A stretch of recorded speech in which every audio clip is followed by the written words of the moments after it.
Back to our other top story tonight, a new fight in Helena over whether the upcoming special congressional election can be done all by mail. Yeah, the vote would decide who replaces Ryan Zinke as the U.S. representative. A contentious House committee hearing ended up with the bill set aside, but the fight isn't over. Our Montana McLaughlin's been speaking with legislators today and joins us live with the future of this bill. Montana.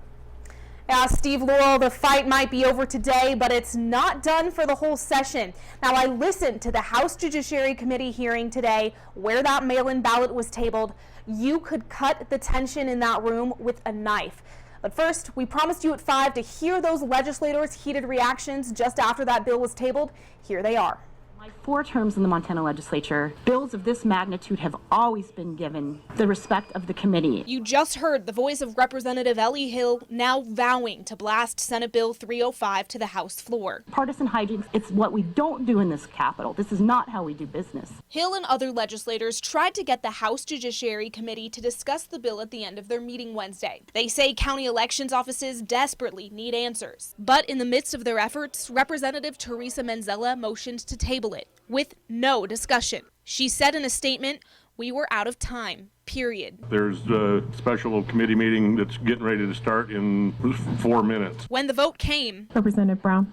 Yes. Representative Hill-Smith? No. Hill fired back. I think it is a shame that we gave this bill that will literally impact every single one of our voting constituents. Then Representative Bob Brown. I believe this was a bill that we needed to have some real discussion on. We still have some time yet before we have to really act on that bill and to give it the discussion that it deserves. The bill's author, Steve Fitzpatrick, says the decision to table is disappointing and will lead to financial hardship for counties. I mean, we're going to go now waste $750,000 we don't need to waste. But Manzella says she's concerned about misdelivered mail that could compromise the election. No matter how much money it saves, protecting the integrity of our voting process is a principle that cannot be compromised. Manzella says it's anybody's guess if the bill will be brought back into committee, but Fitzpatrick says it's as good as dead.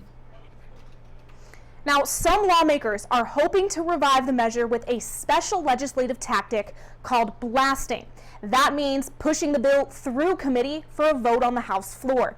However, the move could be politically risky because legislators need 3/5 of the House to agree to that. Some legislators we spoke with say that could happen as early as tomorrow, but as late as next week.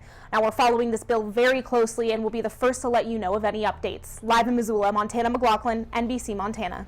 And varied reaction from the people we talked to today. Many of the county officials want that bill passed because it'll save money. I think we've shown our support. Obviously, we've taken the advice of our clerk and recorder. We've listened to our constituents. And again, I think it's not a political issue. It's not right or left. This is what makes the most fiscal sense. The mail-in's the way to go. I mean, people allege some inconveniences, but I can't imagine it more inconvenient than having to run to a poll at a certain time. I feel like the mail could be altered. You know, it can be compromised. When you go out there and you actually pull the lever, it's different. Now, we did some checking with the National Conference of State Legislatures. At least 22 states, including Montana, have provisions allowing certain elections to be conducted entirely by mail. For those elections, all registered voters receive a ballot in the mail. But of those 22 states, only 3, Washington, Oregon, and Colorado, hold all